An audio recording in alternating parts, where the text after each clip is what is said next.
Halo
Tribuners, selamat pagi semuanya. Semoga kalian baik-baik saja ya. Jumpa lagi bersama saya Febi Adeliana. Hari ini masih jalan-jalan di Universitas Kristen Indonesia. Nah, tepatnya di Prodi Pendidikan Kimia nih. Tribuners, aku mau share terkait Prodi Pendidikan Kimia di Fakultas Keguruan dan Ilmu Pendidikan Universitas Kristen Indonesia ini. Kira-kira ada apa saja, terus proses belajarnya seperti apa. Nah, nanti kita akan lihat dan ngobrol-ngobrol langsung sama dosen dan juga perwakilan dari Kaprodinya nih Tribuners. Nah, untuk mengetahui tentang pemahaman tersebut, kita langsung aja nih nanti lihat di tempat prakteknya dan juga ngobrol langsung bersama narasumber kami. Ikutin terus yuk. Nah, halo. Halo. Halo, Ibu. Selamat pagi. Selamat pagi juga, Sumiati. Nah, ini Tribuners. Jadi ini adalah ruang belajar dari Prodi Pendidikan Kimia di Fakultas Keguruan dan Ilmu Pendidikan UKI. Nah, aku mau ngobrol-ngobrol sedikit sekalian lihat nanti aktivitas teman-teman, boleh ya, Bu ya? Boleh, Boleh. silakan. Iya, terima kasih.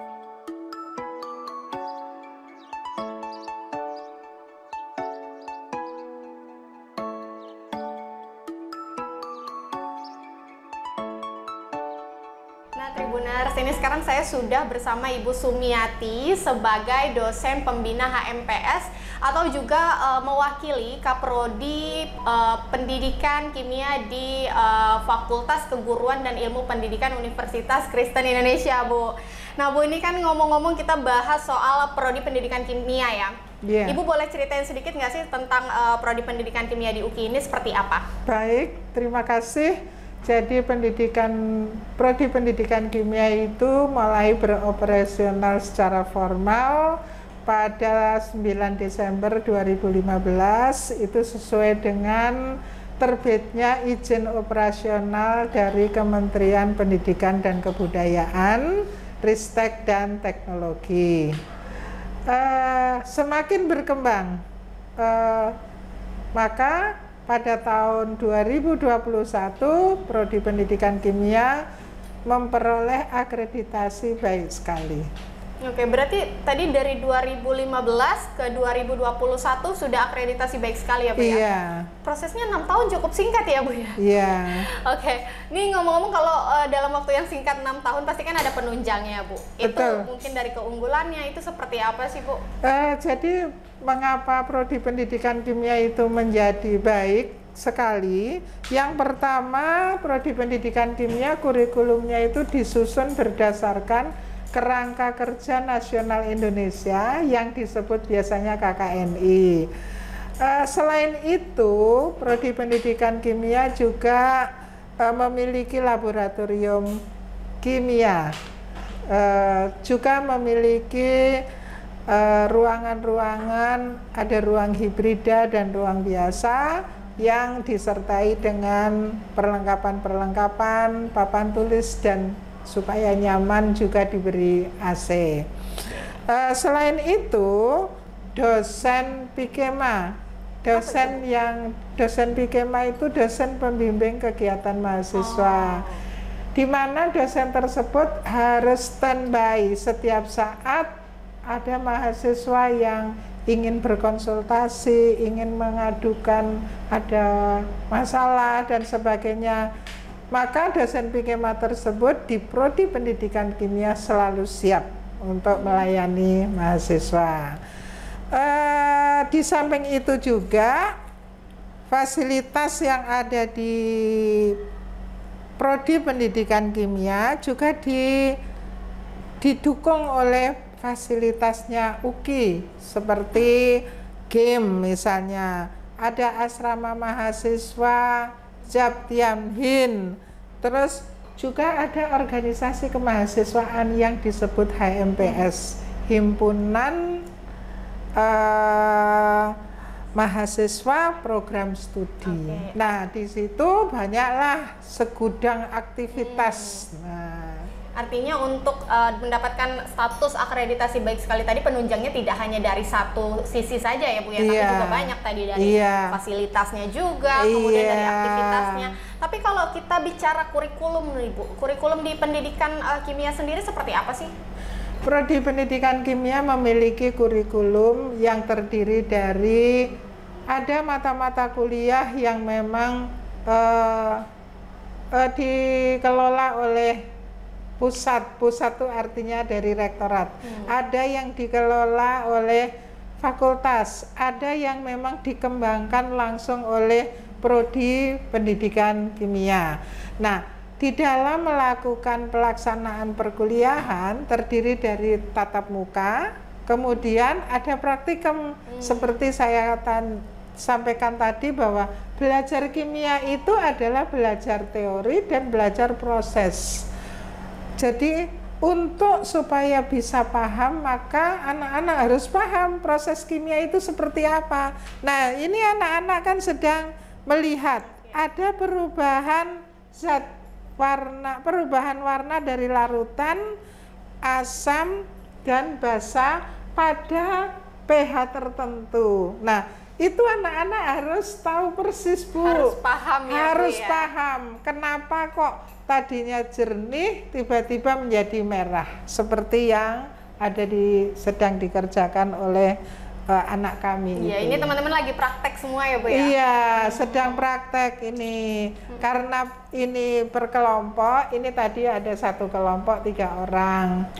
Nanti yang lain menunggu, ini kan supaya bisa saya amati juga bagaimana kinerja mereka dalam praktikum. Iya, Ibu nih ngomong-ngomong kalau kita bicara tentang pendidikan kimia, nih Tribuners di rumah juga banyak yang pengen tahu.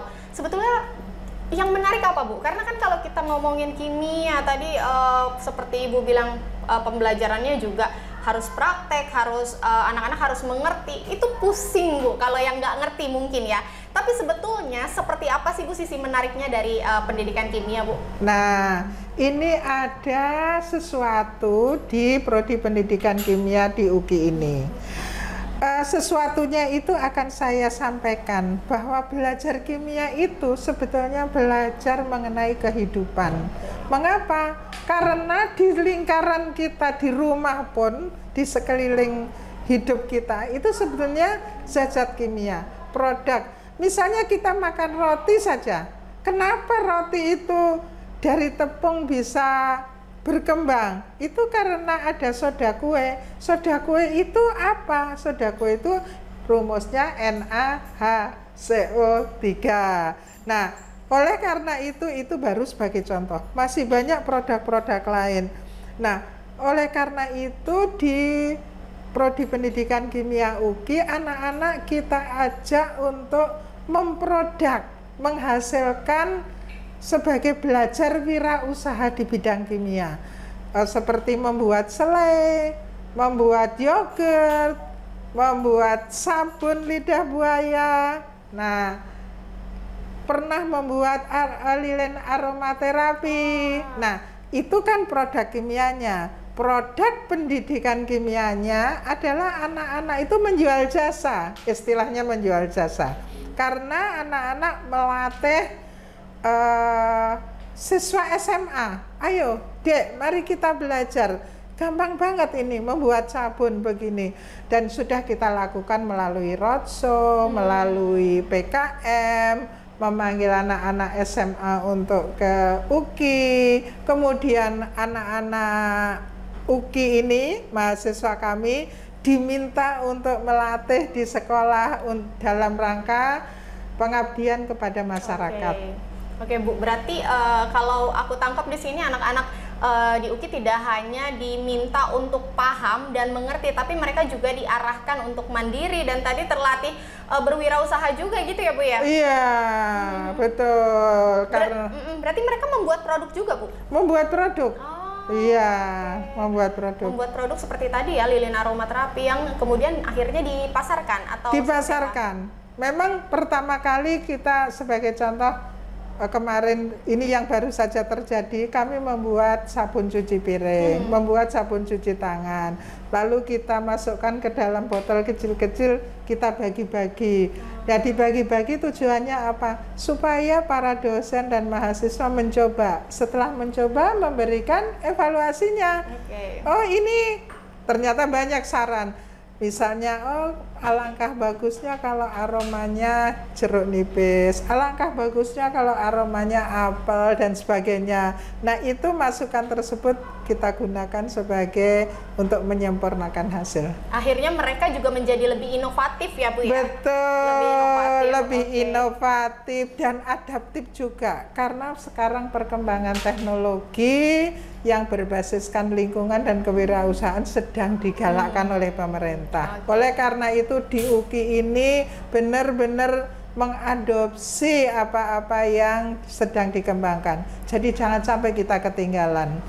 Iya, pembangunan mengembangkan apa kita ikutin begitu. Bu Sumiati, ini ngomong-ngomong kan kalau kita bicara kimia tadi diminta untuk membuat produk juga, memperkenalkan produk juga, tapi sebetulnya prospek kerjanya sendiri untuk pendidikan kimia itu seperti apa sih Bu? Mereka dapat pengalaman magang juga kah? Atau mungkin di industri-industri atau seperti apa Bu Sumiati? Nah, yang pertama tujuannya adalah setelah lulus menjadi tenaga kependidikan, itu yang pertama. Yang kedua bisa menjadi peneliti di bidang pendidikan kimia, bisa menjadi wirausaha di bidang pendidikan kimia. Bisa juga ternyata lulusan kami sudah menjadi kepala sekolah. Nah, sehingga karena di sini juga ada mata kuliah yang mengarah kepada bagaimana mengelola sekolah, begitu.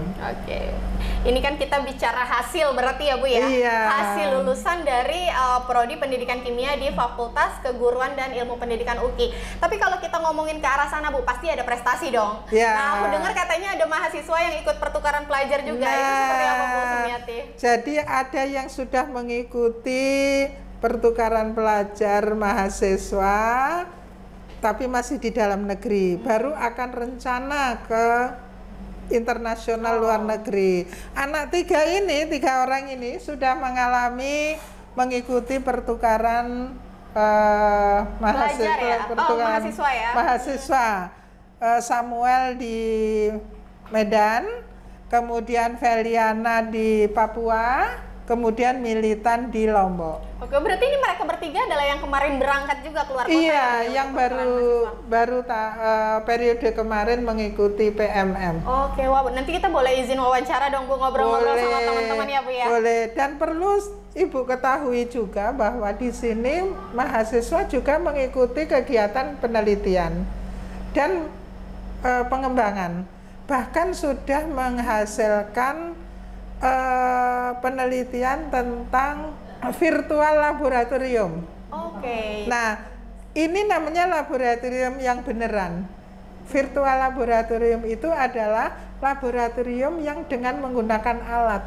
Jadi tidak perlu memegang zat, tidak perlu takut, tidak perlu takut pecah, tidak perlu takut zat-zat itu namanya virtual laboratorium. Dan itu penelitiannya masih diteliti Bu atau sudah selesai? Sekarang masih berlanjut. Masih berlanjut. Oleh mahasiswa UKI ya? Oleh dosen dan mahasiswa UKI, ya. Iya. Bu, ini ngomong-ngomong aku mau ngobrol sama teman-teman mahasiswa yang kemarin ikut berangkat keluar kota, boleh ya Bu ya? Boleh, silakan. Kita ngobrol sedikit Tribuners.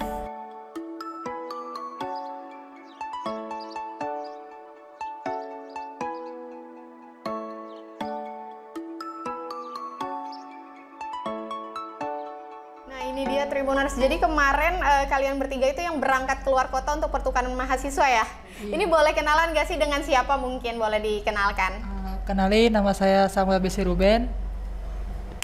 Saya Feliana. Saya Militan Lase. Oke, kalau satu-satu kali ya dari Mas Samuel dulu nih, kemarin berangkat kemana dan mungkin boleh diceritain nggak sih prosesnya dari seleksinya seperti apa di UKI, terus kemudian bisa berangkat di sana, proses belajarnya seperti apa, boleh diceritain? Jadi berangkatnya itu di bulan Agustus, jadi dari awal Mei 2022 kemarin ada pendaftaran sampai akhir Mei, lalu di bulan Juni itu kita mengikuti tes seleksi kebinekaan. Habis itu di bulan Juli kami mendapatkan informasi kalau kami lolos dan berangkat ke PT penerima masing-masing seperti itu. Oke, ke mana kemarin Mas Kabut? Kalau saya ke Universitas Negeri Medan. Ke Medan? Iya. Oh, itu berapa lama di sana? Kurang lebih 4 bulan. 4 bulan ya belajar. Gimana kira-kira kemarin proses pembelajaran di sana selama 4 bulan itu kira-kira apa sih yang didapatkan?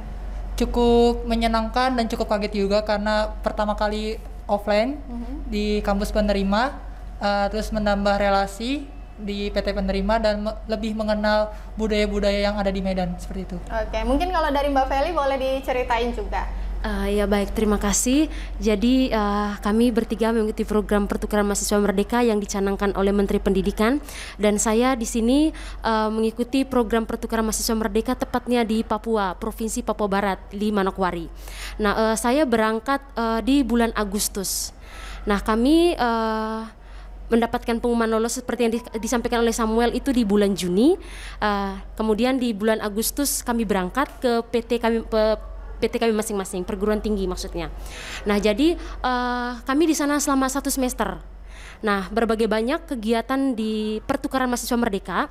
Kalau saya sendiri di Papua untuk proses pembelajarannya sangat terbantu. Yang pertama karena di UKI saya sudah terbiasa dengan pendidikan karakter yang diajarkan oleh dosen program studi pendidikan kimia. Jadi waktu kita terjun ke perguruan tinggi lain jadi sudah terbiasa gitu. Nah, kemudian yang kedua, salah satu yang luar biasanya juga di program pertukaran mahasiswa merdeka ini adalah kita mengenal budaya di mana kita ditempatkan di perguruan tinggi kayak saya, yaitu di Provinsi Papua Barat.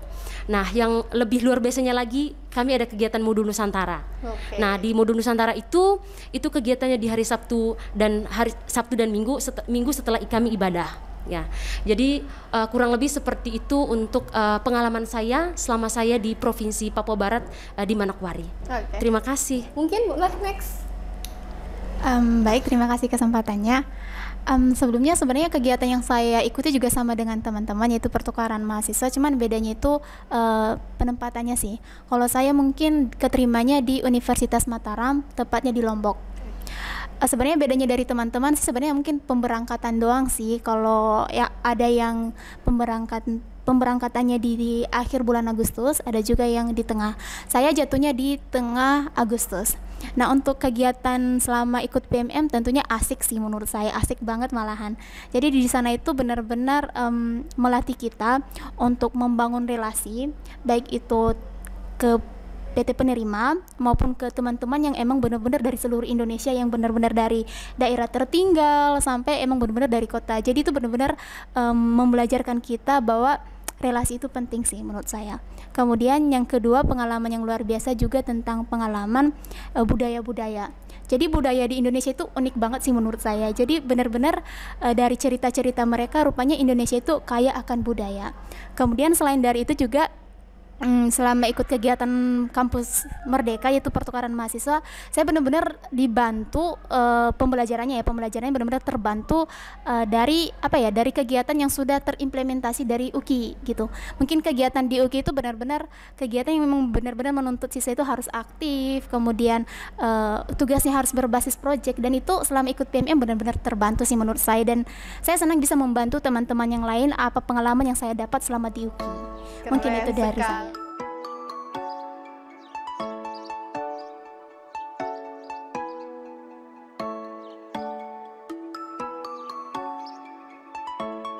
Nah, itu dia Tribuners. Jadi tadi seperti yang udah teman-teman jelaskan juga bahwa UKI sebetulnya sangat mendukung sekali program pengembangan mahasiswa ya Bu ya?